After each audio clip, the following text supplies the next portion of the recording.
목사님 모셔서 말씀을 증가시키게 많은 은혜를 받으시기를 부탁을 드립니다.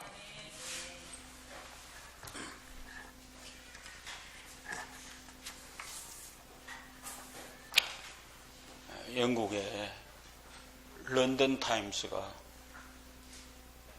행복의 무게를 한번 지어보고 사람들이 느끼는 큰 행복의 세 가지를 실었습니다. 첫째로 바닷가에 놀러가서 모래성을 다 쌓은 다음에 너무 좋아서 웃는 천진난만한 아이의 얼굴이 제일 첫 번째 행복의 무게였다고 합니다. 그 다음 두 번째로 아이들을 다 씻기고 크림을 발라주고 너무 좋아서 웃는 엄마의 사랑스러운 얼굴이 두 번째 행복의 무게라고 부릅니다. 세 번째 행복의 무게는 불치병을 가지고 있는 환자의 수술을 성공적으로 마치고 기뻐서 웃는 의사의 얼굴이 세 번째 행복의 무게를 느끼는 것이다. 이랬습니다. 이 세 가지 다 가지는 공통점이 하나 있습니다. 뭔가 하면은 우리의 삶을 압축적으로 갖다 놓은 것. 그래서 모두가 생명의 아름다움, 그 다음에 생명의 우아함, 그 다음에 생명의 축복이 이 세 가지 얘기가 되게 됩니다. 오늘 읽었던 이사야 61장 1절로 3절은 우리가 잘 아는 예수님이 이 땅에 오신 이유를 설명하는 것입니다. 예수님이 이 땅에 왜 오셨는가? 라고 하는 말씀을 얘기해 주고 있습니다. 여러분들이 오늘 이 얘기를 들으면서 아까 세 가지 무게를 얘기했습니다. 행복의 무게를 얘기를 했는데 여러분은 어떤 무게를 가진 행복을 꿈꾸고 있는지 한번 스스로에게 물어보시길 바랍니다. 이 시대에 불치병이라고 하는 에이즈가 이 땅에 창궐했을 때에 많은 의사들이 달라들어서 어쩌든지 에이즈를 물리쳐 보겠다라고 하는 그런 뜨거운 마음 가지고 일을 시작했습니다. 근데 지금 거의가 물리쳐져 가는 것 같습니다. 그러다 보니까 이 세상 사람들 중에서 아픈 사람들이 가지는 공통적인 얘기는 뭔가 하면 무엇을 낫게 해주는 약이 발견되었다, 발명했다라고 하는 얘기를 들으면 최고로 기뻐합니다. 제가 지금 신장 투석을 하면서 신장에 대해서 어떤 얘기가 나오면 저는 상당히 귀를 쫑긋하고 듣습니다. 엊그제 신문에 보니까 신장병에 특효약을 발명하기 위해서 힘쓰고 애쓴다, 그런 얘기를 들었습니다. 그래서 제가 아무리 생각해 보아도 내 살아있는 동안에 어떤 그런 얘기가 들릴까 해서 엄청나게 귀를 쫑긋하고 보았습니다. 우리 집 사람이 그런 얘기를 하대요. 아마도 이 세상에서 제일 좋은 얘기는 뭐인가 하면 아마도 신장병을 고칠 수 있다라고 하면은 아마 이 세상에서 가장 히트치는 발명품이 될 것 같다고 그런 얘기를 합니다. 지금 우리나라에서도 한 10만 명 가까운 사람들이 투석을 합니다.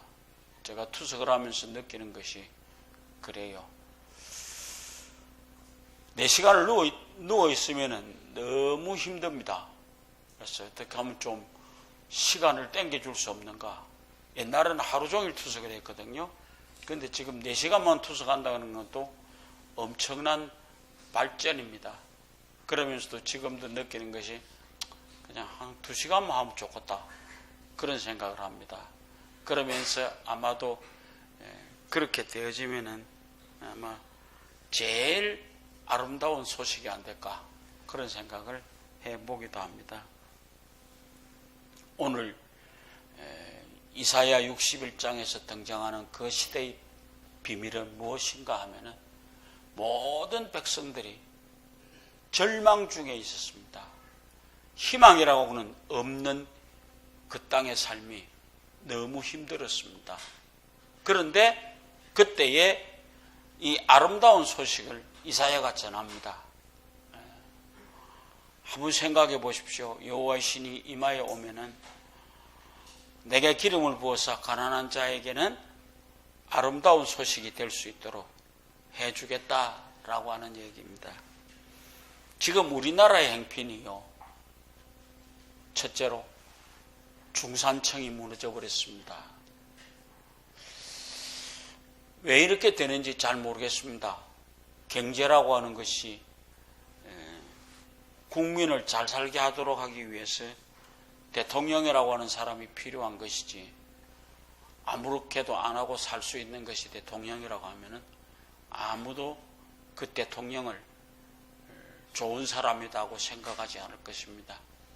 지금 우리나라에 중산층이 무너져 버렸으므로 억수로 희망이 무너져 버린 것입니다. 요즘 젊은이들도 희망이 없다고 그럽니다. 사포시대, 네 가지를 포기한 시대에 이 젊은이들이 살아가고 있습니다. 오늘 우리의 삶도 마찬가지입니다. 어쩌면 중산층이 무너져 버린 삶 속에서 우리들은 어떻게 하면 이 세상에 아름답게 살아갈 수 있을까라고 하는 막연한 기대를 가지고 살아가고 있습니다. 요즘도 여러분과 내가 살고 있는 이 땅에 아름다운 소식이 전해지기 위해서 할 수 있는 얘기는 뭐냐? 가난한 사람들에게 희망의 소식이 전해져야 되겠다라고 하는 것입니다. 그래서 이 희망의 소식이 전해지게 될 때 오늘 대한민국은 환한 웃음으로 밝혀지리라고 생각합니다. 지금 우리나라 사회가 보면요, 극단을 달리고 있습니다.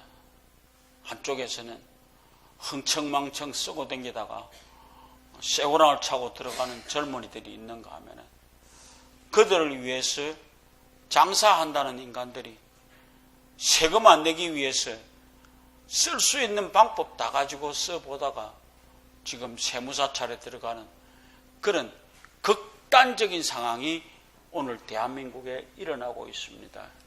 오늘 우리 이럴 때일수록 우리는 좀 더 예수 믿는 사람으로서 우리가 해야 할 일이 뭔지를 한번 잘 생각해 보시기를 원합니다. 지금 상류층에 사는 사람들이요, 우리나라 모든 소비의 1%를 차지하는 것이 상류층이라고 그럽니다. 그들은 될 수 있으면 세금 안 내기 위해서 최선의 노력을 다합니다. 그리고 가장 대한민국에서 세금을 낼 수밖에 없는 사람이 누구냐?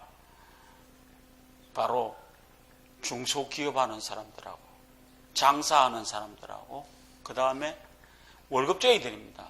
그건 빤하게 밝혀지니까 내어놓을 수밖에 없잖아요. 그러면서 나는 느낍니다. 중산층이 무너진 이 대한민국에서 우리는 좀 더 다른 모습으로 살아야 되지 않겠는가라고 하는 생각을 합니다. 5분의 1밖에 내지 않으면서 과소비를 하고 사는 상류층 사람들, 나하고는 영 다른 세계에 사는 사람들, 이번에 정준영이하고 그 성리의 얘기를 보면서 참 이런 세계도 있구나. 나하고 같은 땅덩어리 위에 숨쉬고 사는 사람들 중에 이렇게 사는 사람도 있구나 라고 하는 것을 느낄 때에 허탈하기 이루 말할 수 없습니다. 그래서 오늘 우리는 그리스도인으로서 우리들의 삶을 다시 한번 정리정돈해야 되지 않겠는가. 둘째로 가난한 자들에게 복음을 전하여 주는 것이 가장 기쁜 소식입니다. 오늘 여러분과 내가 살고 있는 이 땅에도 가난한 사람들에게 복음이 전해진다라고 한번 생각해 보십시오. 오늘 아침에 우리가 살아가는 이 세상에 가난한 현실과 과소비의 현실을 어떻게 묘사하고 있는가 한번 생각해 보겠습니다. 어느 봄보다 더 추운 봄, 그렇잖아요. 어느 해 봄보다 더욱 추운 봄을 맞이하는 여러분들, 이 땅 위에 예수님의 정신을 이 땅 위에 전할 수 있는 사람들 되기를 원합니다. 여러분과 내가 받아들인 예수 그리스도는 가난한 자를 위해서 오셨습니다. 되게 높은 것 위해서 오신 것 아닙니다. 가난한 자, 병든 자, 이런 자들을 위해서 이 땅 위에 오신 분이 예수 그리스도입니다. 여러분은 바로 이 예수 그리스도를 여러분 속에 받아들임으로 인해서 이 땅을 그야말로 평화롭게 기쁘게 살 수 있는 아름다운 길이 있다라고 하는 것입니다. 3절에서 보니까 참 멋있습니다. 읽으면 읽을수록 좋은 얘기예요. 무릇 시온에서 슬퍼하는 자에게 화관을 주어 그 죄를 대신하며 희락의 기쁨으로 그 슬픔을 대신하며 찬송의 옷으로 그 근심을 대신하시고 그들로 의의 나무 곧 여호와의 신을 심으신 바 그 영광을 나타낼지라 라고 하는, 참 멋있잖아요. 그 예언을 하면서도 좀 더 멋진 모습의 얘기를 해주고 있습니다. 그래서 예수님은 가난한 자들을 위해서 오셨을 뿐 아니라 그들을 찾아가셨습니다. 그리고 친히 가난해지셨습니다. 여도 굴이 있고 들에나는 산을 노는 새도 깃들일 집이 있는데 우리 주님은 깃드실 곳도 없었습니다. 그러면서 가난하게 사셨습니다. 오죽했으면 이 땅 위에 처음 오셨던 그날도 말이 먹고 사는 먹이통에 오셨습니다. 그리고 마지막 돌아가실 때도 무덤이 없었습니다. 아리마다 사람 요셉의 무덤을 빌려서 들어갔던 그런 하나도 없는 사람, 다 내어줬던 사람의 얘기를 우리는 예수님을 통해서 배우고 있습니다. 우리 잘 알다시피 빌립보서 2장 6절 7절 그는 근본 하나님의 본체시나 그와 동등됨으로 취할 것을 여기지 않으시고 자기를 비워 종의 몸으로 가셨더니, 이런 예수님은 자기를 비우시고 사셨습니다. 우리는 이 세상을 너무 가지려고 애씁니다. 너무 채우려고 애씁니다. 그러다 보니까 너 믿고 또 될 수 있으면 텁지다 내 것으로 쓰는 것이 좋은 것이라고 착각합니다. 예수님은 있던 거 다 내어놓으셨습니다. 한번 좀 내어놓고 살아보시길 바랍니다. 슬픔 속에 있는 백성에게 하나님의 음성이 들렸습니다. 그는 포로 생활의 슬픔과 고통 속에서 그를 구원해 주시겠다고 하는 기쁜 소식입니다. 이사야는 수차례 이스라엘 백성에게 오실 분이 있다라고 하는 얘기를 계속해 주고 있습니다. 이러한 그들의 슬픔을 가난한 자, 마음이 상한 자, 포로된 자, 갇힌 자로 표현하고 있습니다. 오늘 우리는 하나님은 가난한 자, 마음이 상한 자, 포로된 자를, 갇힌 자를, 슬픔 가운데 있는 자를 위해서 그를 구원할 메시아를 보내주시겠다라고 하는 얘기입니다. 예수님이 이 땅에 오신 이유가 뭐냐? 가난한 사람들, 갇힌 사람들, 포로된 사람들을 자유하게 해주시기 위해서 이 땅에 오셨다라고 하는 얘기입니다. 하나님의 음성은 아까 말씀처럼 우리에게 슬픔 대신 기쁨을 준다라고 하는 얘기입니다.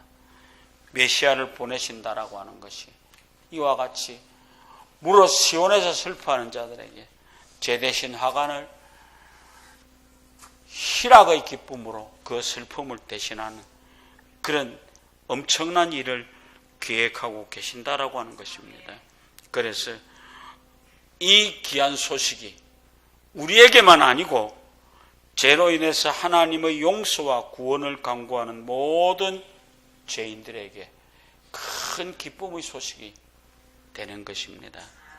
그러므로 우리는 메시아로 오신 예수 그리스도를 우리 마음속에 영접해야만 합니다. 그래야 우리가 그 예수님의 모습을 닮아서 나누어주고 끊임없이 자기를 비워가는 그런 예수님의 모습이 되어지리라고 생각합니다. 마지막으로 우리는 세상을 향해 들려지는 하나님의 음성이 되어야만 합니다. 내가 가난한 자, 마음 상한 자, 갇힌 자들에게 우리 그리스도인의 삶은 그 자체가 그들에게 위로가 되고 그들에게 힘이 되고 희망을 주는 하나님의 음성이 되어야만 합니다. 잘 생각해 보십시오. 이 땅에 얼마나 많은 사람들이 오늘 또 슬퍼하고 무엇을 찾고자 노력하고 있습니다. 그들에게 우리는 줄 수 있는 것이 무언가라고 하는 것입니다. 우리는 예수 그리스도를 통해서 복음을 받아들였습니다. 기쁜 소식을 받아들인 사람입니다. 이제는 이 기쁜 소식을 나누어 주는 사람이 되어야 되겠다. 그것 되기 위해서 우리는 죄로 인해서 절망하고 있는 이 세상의 사람들에게 구원의 소식을 전합시다.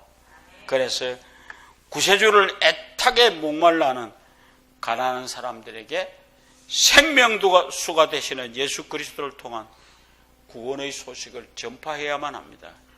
그래서 죄와 사탄의 포로가 된 그들의 자리에서 자유케 해 주어야만 합니다. 오늘 우리는 예루살렘의 멸망으로 인해 절망 속에 있던 이스라엘 백성들에게 들려진 메시아에 대한 하나님의 음성, 그것이 오늘 무너져 내려앉은 한국 경제의 어려움 속에 살고 있는, IMF보다 더 힘든 시대를 살고 있는 사랑하는 우리 동족들에게 무엇이 참으로 기쁨이고 무엇이 좋은 것인가를 전해줄 수 있는 그 책임이 우리에게 있다라고 하는 것 기억하시길 바랍니다.